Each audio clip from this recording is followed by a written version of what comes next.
Well, John, thank you very much for those kind words. And Rod, thank you for your kind words. You should have seen the version when they were practicing. We've got the outtakes, which we'll be showing you in video form a bit later on.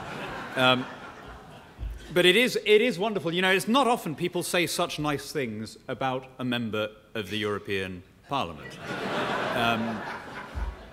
We're not generally the most popular people in Britain, and no, don't feel you've got to rush forward and contradict me when I say that. I've got used to this over the years. I've got to tell you, I realised quite how invisible we are, quite how low our profile is, just after I was elected, when a truly extraordinary thing happened and a constituent telephoned me. This is almost outside your experience if you're an MEP. And this guy phoned me at home, which was the number he had, and he said, "Are you my MEP?" And I said, "Yes, sir, yes, I am. How wonderful to hear from you. What can I do to help?" He said, "Good, I'm glad I've got you. It's my drains. They're in a frightful state. They're all blocked up, and I want to know what you're going to do about it." Well, of course, I didn't want to let him down. It was so rare that anyone ever calls an MEP. So I said, "I'll tell you what, sir. You stay on the line. I am going to give you the number of your local council. And the person you want to talk to there is the environmental health officer." "Oh," he said, "the environmental health officer? Oh, no, I don't think I want to take it that high."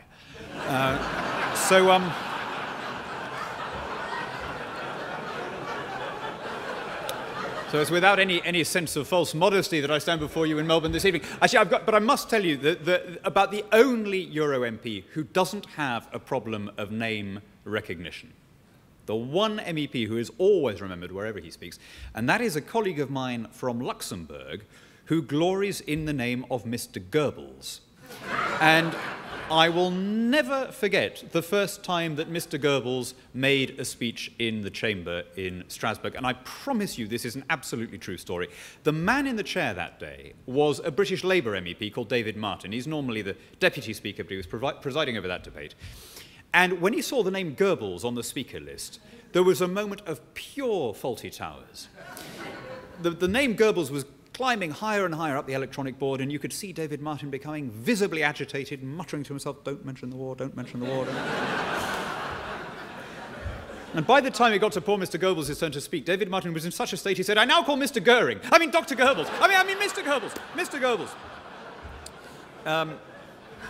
So, for the rest of us, it's wonderful to get any kind of platform anyway, so thank you to the IPA for arranging this. So I've had a wonderful time. This is the culmination of a wonderful time I've been having. My first visit to Australia. I'm here with my 10-year-old daughter. It's very important for her as well to be here. She goes to school in Brussels, and it's a really great thing that she's able to see that we have friends and kindred countries further afield. And you know, sometimes we take things for granted. It's human nature to be blasé about things, but I can't help feeling after a few days here, you don't know how lucky you are. You know, from the moment I stepped off the plane, people started apologizing to me for the bad weather. "Oh, it's been a wretched summer. You know, oh, terribly, terribly rainy and cloudy," and so on. Well, all right, maybe by Australian standards, but you know, from the particularly icy European winter we have just come from, I look around and I think, what are they complaining about? And you know what? It's the same when it comes to the economy and the country more generally. Look, I know you have got a profligate, wastrel government that is doing its best to run through this huge surplus. I know that it's got all these problems and it's burdening you with the carbon tax and all that. There is not a politician in Europe who would not gladly trade your problems for ours. Right? Your unemployment is half the rate in the EU. Your debt to GDP ratio is a quarter. Sometimes we don't know how lucky we are. Let me leave you with this. Those things have not happened by accident. The reason why there is this optimism, this enterprise, this energy that is observable to every visitor here is because people have created the political climate where those things flourish. And the people who have done most to create that climate for more than 60 years are the IPA. They're the granddaddy of all the free market think tanks, predating our Institute of Economic Affairs by 9 years, long predating all the American ones, which date from the 70s, very nouveau organizations. You know. But the IPA, 1943, sowed dragon's teeth And those teeth have now leapt out of the ground as fully armed hoplites, the sun gleaming on their burnished shields and greaves. And we see the result now in a basically enterprising and free market country by world standards. So thank you to all of you who are members, and let me echo what John said. Those of you who are not members, get involved. I think that's pretty much all I needed to say. So thank you all very much for coming, ladies and gentlemen, and I hope you enjoy the rest of the evening. Do you know what? While I'm on my feet, I'm going to say one other thing. I was chatting to somebody before, and I said, what do you think I ought to talk about? And she said, why don't you tell us how things are going in the EU? Well, I think I can best answer that by quoting my favourite Boris Yeltsin story in a crowded field of good Boris Yeltsin stories. There was a time when the president came through London, and there was a press conference, and a British journalist said to him, Mr. President, in a word, what is the condition of the Russian economy? And Yeltsin said, good. And the journalist said, Mr. President, in a word is just an English turn of phrase. You don't literally need to answer in a word. You can elaborate a little bit. Yeltsin considered and he said, not good.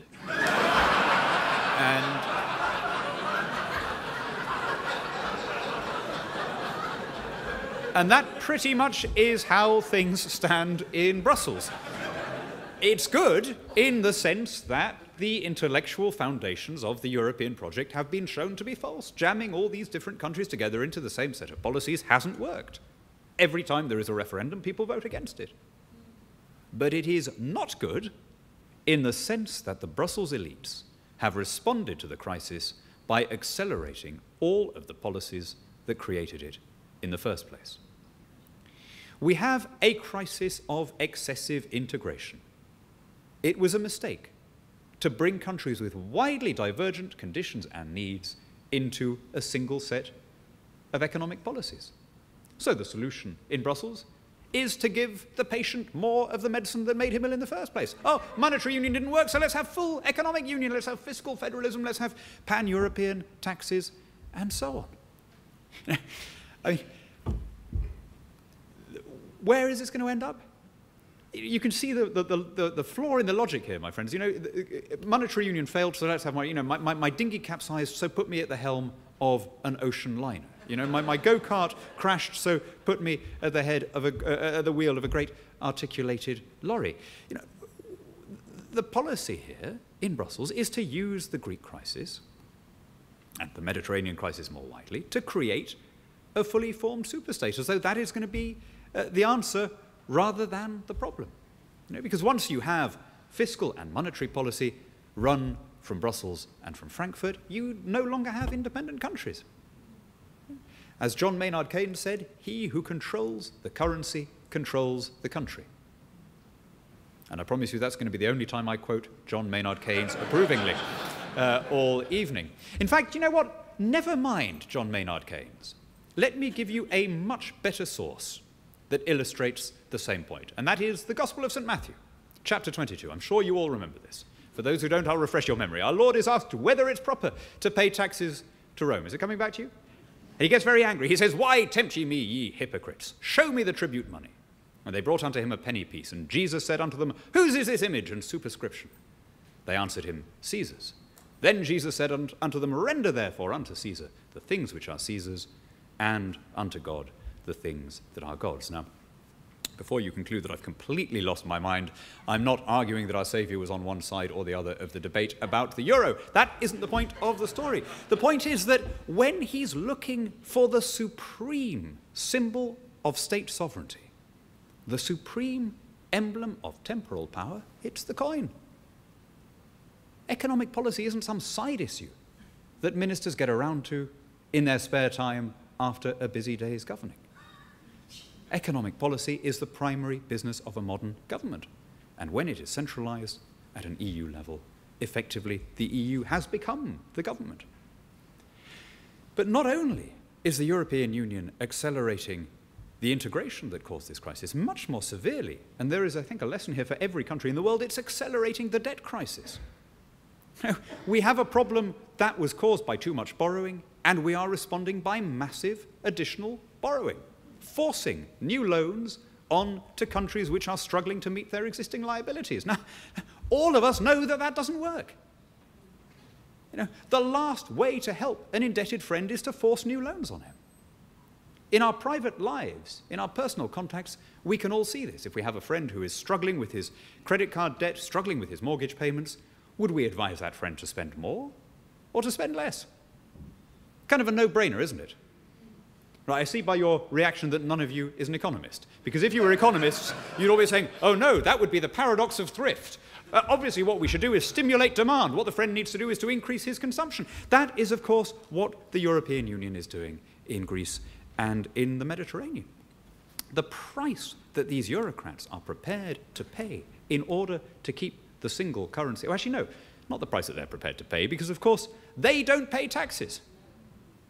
Brussels employees are exempt from national taxation. The price they are prepared to inflict to keep the euro together is generational poverty and deflation and emigration in the Mediterranean countries and generational tax rises in the northern countries to pay for the transfer payments, all rather than admit that they made a mistake.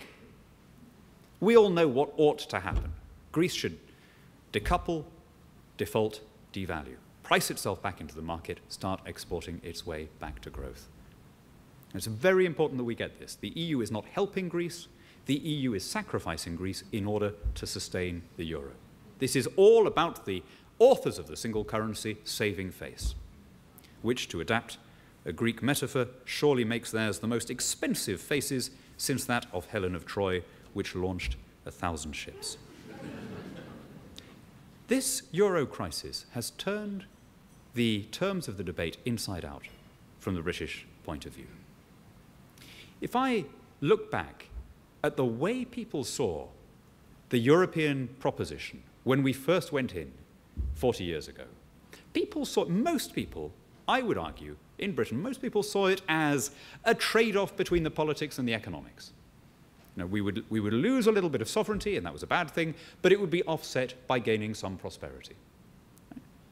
Nobody looking across the channel today still believes in that equation. We see what's going on, and my constituents are very clear that the EU means a loss of democracy and a loss of prosperity. Whatever rationale there was for going in has been overtaken by events. Here's a grisly statistic. The year that we went in, 1973, Western Europe, which I'll define for these purposes as the 15 members of the EU as they stood prior to the admission of the Eastern post-communist countries, Western Europe in 1973 accounted for 38% of world GDP. Today it's 24%, and in 2020 it will be 15%.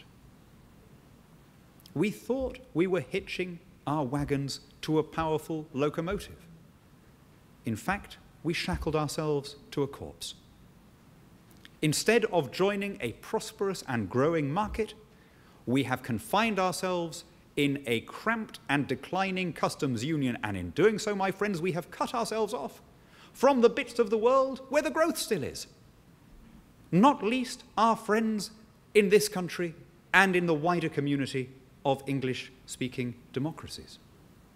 Truly, that was the worst mistake that my country has made in my lifetime.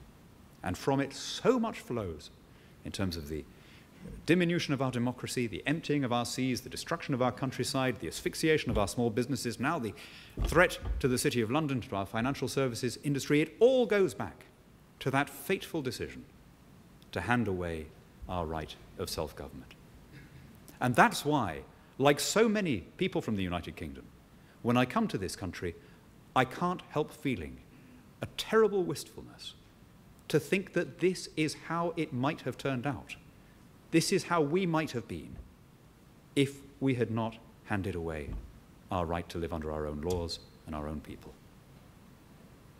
You know, my constituency is 22 miles from Europe.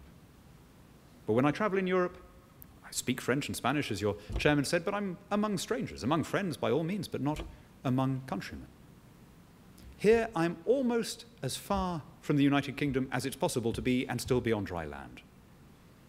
But although I'm in a different country, I'm not among strangers. We're linked by habits of law and language and sentiment and speech. And it was an extraordinary decision that our fathers made to forsake those ties in favour of this accident of geography that placed us nearby. And the great news is that rationale has now been overtaken by technology. You could just about argue in the 1950s, you could maybe even hear a little echo of the logic in the 1970s that the world was dividing into regional blocks and that you needed to be part of one in order to have clout. I mean, frankly, I think the argument was fairly bogus even then. Right? The idea that you have to be part of an enormous unit in order to be prosperous is not borne out by the facts. If size were a prerequisite for prosperity, China would be wealthier than Hong Kong, Indonesia would be wealthier than Brunei, the EU, for that matter, would be wealthier than Switzerland. That is not the case. But I can sort of understand the argument as it stood then. Nowadays, it has simply been made redundant by the technological revolution. A company in my constituency will find it much easier to do business with a firm in Melbourne than to do business with a firm in St. Malo, just across the channel. Because the company in Melbourne will be, first of all, English-speaking. Secondly, it will use the same accountancy systems. It will have the same business practices and the same kind of unwritten codes of business ethics. It uses the same common law. If there's a dispute, both parties will be familiar with the arbitration mechanisms. None of those things are true within the EU, despite 40 years of directives aimed at harmonization. In other words, the internet has shown up the EU for what it always was, an unwanted 1950s hangover. A redundant trade bloc in a world that has moved beyond it. You know, it's not only that our commercial profile has been overtaken by events. As well as redirecting our trade and our politics, our intellectual elites in the United Kingdom tried even to redefine how we thought of ourselves as a people. One bit of research I did before coming to Australia was to look up some of the references to Australia and the EU in the British media, and I came across the most wonderful written at the time of your last federal election in 2010, in The Guardian, which is our main kind of left-of-centre paper. It was written by a classic soft-left Europhile columnist, and it was entitled, "The Internet Has Trapped Us in the Anglosphere." And it was written in a very peeved tone. And the author began very crossly by saying, the British public are more interested in the Australian election on the other side of the world than they are in events in Nord-Pas-de-Calais. And he was honestly advancing this as a shocking proposition. What a revealing glimpse into the extent to which our intellectual elites believed that they could not only artificially redirect our politics, but actually artificially redirect our news agenda and what we were supposed to be interested in. You know, I mean, stand back and think about it for 2 minutes. How could we not be interested in what was happening here? This is where our family are. This is where our phone calls go. Your parliament is similar to ours. The forms of address are similar to ours. The parties are closely linked. I can't think of any party that exchanges personnel as much with mine as your Liberal Party, and I think that the two Labour parties are even more closely linked, which perhaps explains why they're both in the current predicament that they're in. But the idea that we should not follow with interest and sympathy what's going on. Both of the party leaders had been born in the United Kingdom, for heaven's sake. I apologise on behalf of one of them, but I mean, it would have been a truly extraordinary thing. And yet, the presumption of the bien-pensant Europhile elites in London that they thought that because they said so, we would start thinking of ourselves as a European people and would forget these older alliances forged over generations with our sundered kindred across the seas. And what's it based on, that relationship that we have in common? Is it just an accident of language, or is there something else to it? Well, you know, I can't help thinking that when we talk about the West, when we talk about the community of free democracies, as a political concept, we're really talking about the Anglosphere, the countries that have actually been prepared in a consistent way to take up arms in defense of freedom are the English-speaking democracies. What is it that our polity is based on? What is it that makes us different from our immediate neighbours? What is it that I, as a British politician, have in common with your system here that I don't have in common with our immediate neighbours in France or in Belgium, or indeed with your immediate neighbours in Indonesia or wherever? Well, it starts with a truly extraordinary thing. The more time I've spent studying and reading about this, the harder it becomes to explain. But we're set apart by something utterly sublime, which is the common law. This almost miraculous development, this idea, lost in prehistory, that the law is not subject to the government, but that rather the government is subject to the law. That legislation doesn't emanate from the state, but rather there was an inherited folk right of existing statute, and that even the king and his ministers were subject to it. How did we invent that? I have no idea. We inherited it, our parents inherited it, and so on, back to some point in the early Anglo-Saxon settlements. Nobody knows how it happened, but it happened. And that defined a certain kind of relationship between government and governed that I think sets apart all of the English-speaking democracies. It perhaps went even further in the United States, where it was encoded in a constitutional form in Philadelphia. From that belief that the government is the servant of the citizen, rather than the other way around, flows everything else. Representative democracy, personal freedom, the idea that laws should not be passed nor taxes levied except by our own elected representatives, the idea that the executive should be subject to the legislature, they all go back to that extraordinary idea. And here's another thing that it's given rise to. Another part of our shared patrimony as Anglosphere countries. The notion that there is a civic rather than an ethnic definition of nationhood. At the time of the Federation in Australia, 80% of British subjects were neither white nor Christian. Multiculturalism, although we didn't call it that then, is not a new concept. But although there were varieties in how people lived, there was a community of identity. There was this extraordinary idea that if you signed up to the values, if you believed in personal freedom, in parliamentary supremacy, then it didn't matter where your parents were from. And that was an extraordinarily powerful idea. And it still is. You know, we don't define our nationality, as a number of our European neighbours do, in terms of blood and ancestry, or in terms of territory or birth. We define it in terms of belief. It doesn't matter whether your ancestors came to Britain from Jamaica or from Bangladesh. It doesn't matter whether they came to Australia from Korea or from Vietnam or even from the Netherlands, John. Anyone is able to have a share in that extraordinary heritage. And in defense of that shared inheritance, our fathers, mine and yours, were prepared to take up arms in defense of our right to live with our traditional freedoms. Hundreds of millions of young men, twice in the last century, were prepared to cross half the world in order to fight for a country that in most cases they'd never set eyes on, because they felt themselves to be common heirs to that extraordinary tradition. That, my friends, is our greatest gift, we English-speaking democracies. That is our truly glorious patrimony. Let's hold fast the freedoms that we inherited from our parents, and let's pass them on intact to our children.